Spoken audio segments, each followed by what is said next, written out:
Assalamualaikum warahmatullahi wabarakatuh. Salam sejahtera untuk kita semua. Om Swastiastu, Namo Buddhaya, salam kebajikan. Perkenalkan, nama saya Indah Ratnasari. Saya biasa dipanggil dengan Indah. Saya berasal dari Politeknik Kesejahteraan Sosial Bandung kelas 2B Pekerjaan Sosial. Di sini saya akan mempraktikkan salah satu metode pekerjaan sosial, yaitu interview bersama dengan klien. Pada kali ini, klien diperankan oleh rekan saya. Berikut videonya.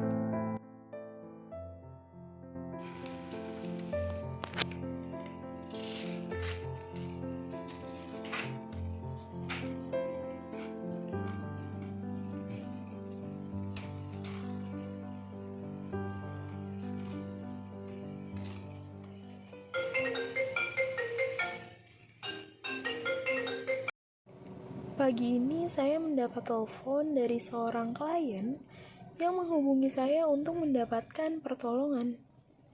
Klien tersebut menceritakan secara singkat permasalahan yang dialaminya. Untuk selanjutnya, saya bersamaan dengan klien menentukan waktu untuk jadwal pertemuan. Agar interview berjalan sesuai dengan tujuannya, maka saya terlebih dahulu merancang rencana awal berupa data yang akan dikumpulkan serta sumber data yang dapat memberikan informasi yang diperlukan. Karena kondisi pandemi, maka interview dilaksanakan melalui media Zoom dengan tetap mempertahankan aspek kerahasiaan. Berikut proses interview antara saya dengan klien. Selamat pagi Mbak, selamat datang di room Zoom ini. Selamat pagi, Mbak. Oke baik, sebelumnya izinkan saya memperkenalkan diri terlebih dahulu ya Mbak. Nama saya Indah Ratnasari Mbak.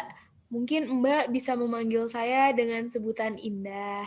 Saya merupakan seorang pekerja sosial Mbak dari Lembaga Pemberdayaan Perempuan dan Perlindungan Anak. Mungkin sekarang Mbak bisa memperkenalkan diri Mbak. Iya, Mbak. Perkenalkan, nama saya Lesti. Saya bekerja sebagai penjaga di sebuah toko, Mbak.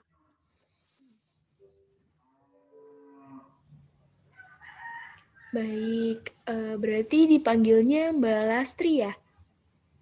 Iya, Mbak. Oke, baik Mbak Lastri. Mungkin saya di sini akan menjelaskan sedikit ya Mbak terkait dengan tujuan kami melaksanakan wawancara ini. Nantinya diharapkan ketika kami melaksanakan wawancara, nantinya Mbak dapat mengutarakan apa yang Mbak ingin utarakan dan juga nantinya Mbak bisa mengeluarkan permasalahan yang akan Mbak sampaikan sehingga nantinya antara antara saya dan Mbak dapat mencari solusi secara bersama-sama. Apakah Mbak sepakat terkait dengan tujuan yang telah saya sebutkan tadi, Mbak? Oh, iya, Mbak. Oke, baik Mbak.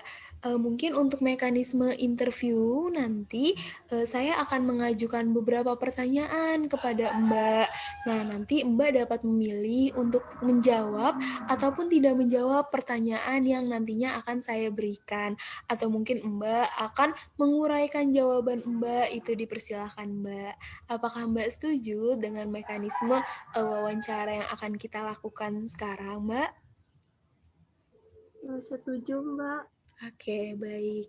Mungkin nanti Mbak menjawab pertanyaan saya dengan santai aja ya, Mbak. Saya mulai dari pertanyaan-pertanyaan yang mungkin lebih membahas terkait dengan permasalahan-permasalahan Mbak. Ya, Mbak. Iya, Mbak. Baik, saya mulai ya, Mbak. Baik, saya mau tahu Mbak, mengapa Mbak Lastri menghubungi saya pada saat itu, pada hari itu, apakah ada sesuatu yang akan Mbak sampaikan kepada saya, Mbak? Iya, Mbak. Saya trauma, Mbak. Saya jadi korban human trafficking, Mbak. Jadi saya sedang trauma banget, Mbak. Gitu, Mbak. Oke, baik Mbak. Berarti Mbak ini merupakan salah satu korban human trafficking ya Mbak, yang membuat Anda merasa trauma seperti itu ya Mbak? Oke, Ya, baik. Mbak. Berarti apakah setelah mengalami hal-hal tersebut Mbak merasakan kesulitan-kesulitan yang sangat mempengaruhi kehidupan Mbak? Iya, Mbak. Jadi saya gimana ya, Mbak? Kalau diceritain tuh, saya nggak bisa tidur, Mbak. Terus saya trauma kalau misalnya saya sering keluar rumah. Terus saya suka mendengar teriakan-teriakan di kepala saya, Mbak. Yang waktu kejadian di rumah itu, Mbak. Pokoknya saya nggak tahu lah, Mbak. Masih trauma, Mbak. Baik, berarti Mbak merasa trauma dan masih merasakan teriakan-teriakan yang pada saat itu Mbak alami, seperti itu ya Mbak? Iya, Mbak. Teman saya yang teriak. Jadi saya mendengar teriakan dia, Mbak. Baik, Mbak. Apakah Mbak mengingat tanggal kejadian pasti ketika Mbak merasakan atau Mbak menjadi salah satu korban dari human trafficking, Mbak? Iya, Mbak. Saya ingat banget di sana itu teman saya ulang tahun. Terus 3 hari sesudahnya saya mengalami hal tersebut, Mbak. Dikira-kira tuh 18 Agustus tahun 2019, Mbak. Oh, 18 Agustus. Baik, Mbak. Apakah Mbak mengingat awal mula kejadian yang pada saat itu Mbak rasakan, Mbak? Iya, Mbak. Saya gimana ya, Mbak? Saya jadi awal mulanya tuh saya lagi jalan nih sama teman-teman, terus saya tiba-tiba random gitu saya diculik, Mbak. Hmm. Lalu saya nggak tahu tiba-tiba pingsan, terus saya berada di sebuah rumah, Mbak, rumah kosong gitu. Di sana ada seumuran saya juga, Mbak. Dikira-kira tuh ada 5 orang lah, Mbak. Di Oke, sana baik. Apakah Mbak masih mengingat setting ruangan yang pada saat itu Mbak disekap? saya pokoknya, Mbak, saya lupa, Mbak, kalau hal itu soalnya gelap banget. Terus saya juga takut untuk mengingat hal tersebut, Mbak. Oke, berarti Mbak karena memang ada rasa trauma, jadi Mbak berusaha untuk melupakan hal-hal yang membuat Mbak takut seperti itu ya Mbak ya. Oke, baik. Apakah ketika Mbak mengalami penyekapan ini adanya kekerasan-kekerasan yang dilakukan pelaku terhadap Mbak, baik kekerasan secara fisik ataupun kekerasan secara mental yang Mbak terima?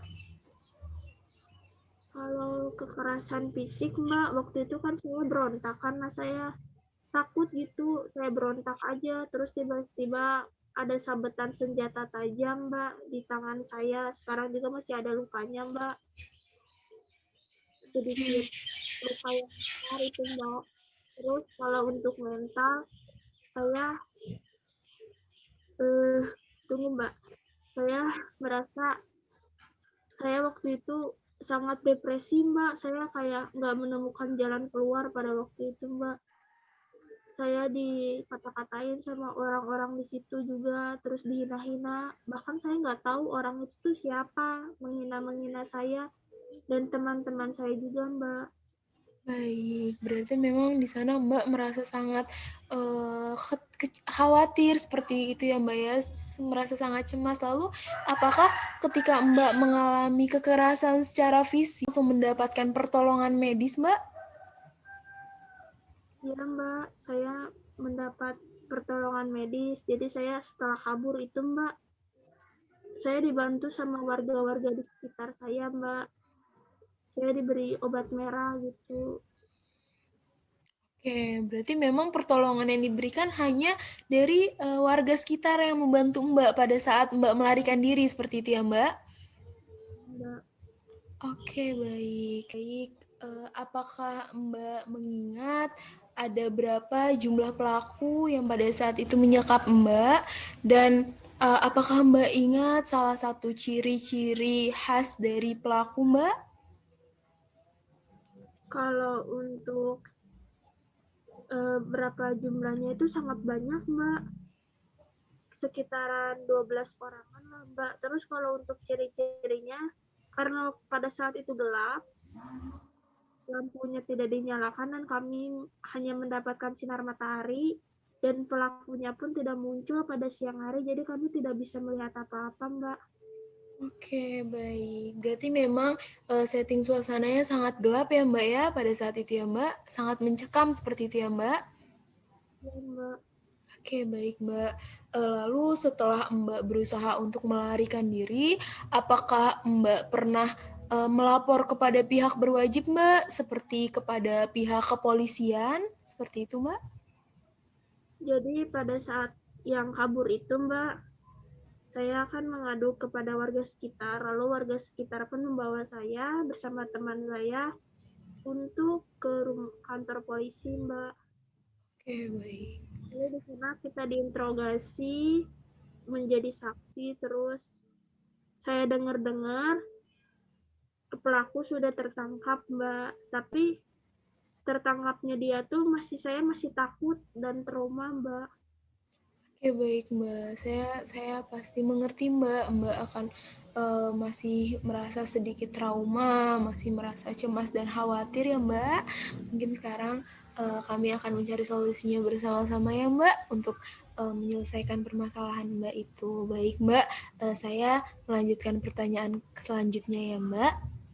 Baik, apakah menurut Mbak, Mbak merasa Mbak menarik diri kepada lingkungan, Mbak juga takut untuk bertemu dengan orang baru. Nah, apakah menurut Mbak itu merupakan suatu penyimpangan, Mbak, yang membuat diri Mbak menjadi tidak nyaman atau bagaimana, Mbak?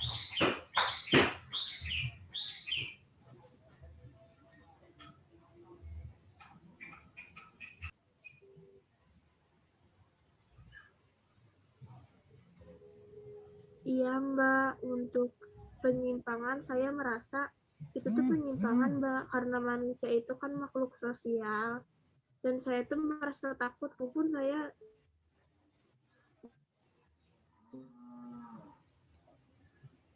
merasa takut, bahkan saya kalau melihat Mbak, saya nggak mau melihat mata Mbak gitu, saya trauma dan takut, Mbak. Baik, berarti memang Mbak takut seperti itu ya bertemu dengan orang baru ya, Mbak ya? Iya, baik. Lalu, apakah hal-hal tersebut berdampak besar, Mbak, terhadap peran Mbak dalam menjalankan posisi Mbak seperti itu, Mbak? Iya, Mbak.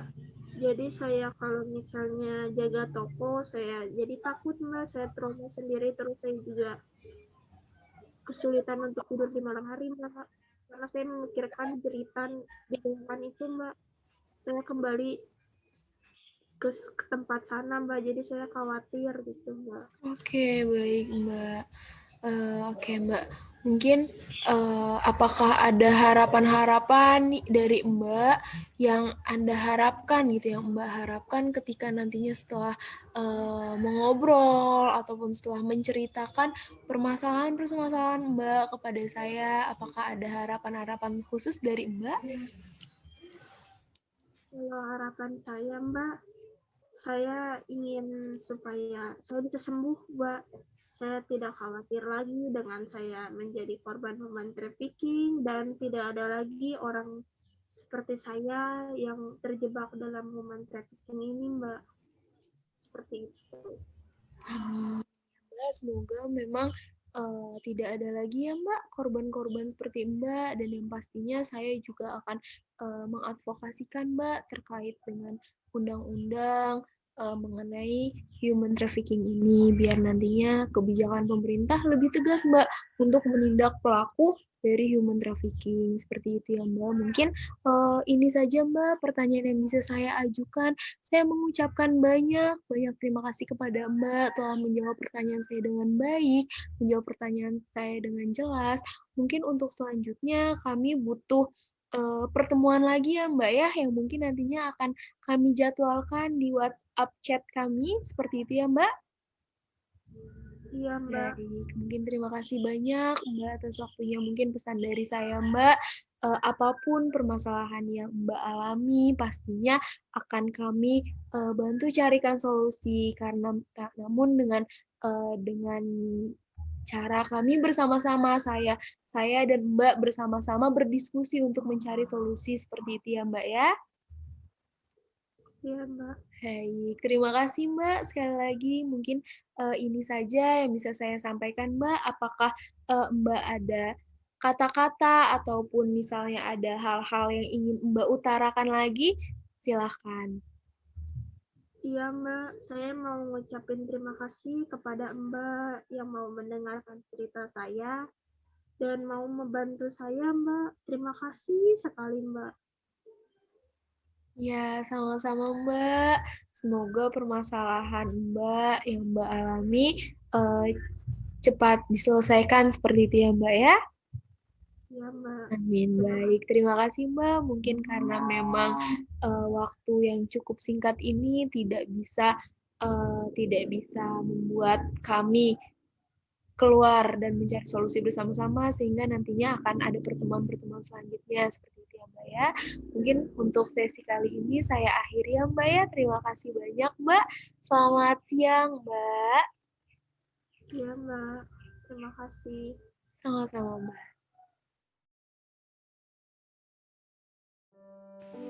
Sehingga dapat disimpulkan bahwa interview adalah pertemuan antara pekerja sosial dengan klien yang mana harusnya memiliki tujuan khusus, di mana tujuannya ialah untuk memberikan pertolongan kepada klien serta memahami situasi dan kondisi dari klien.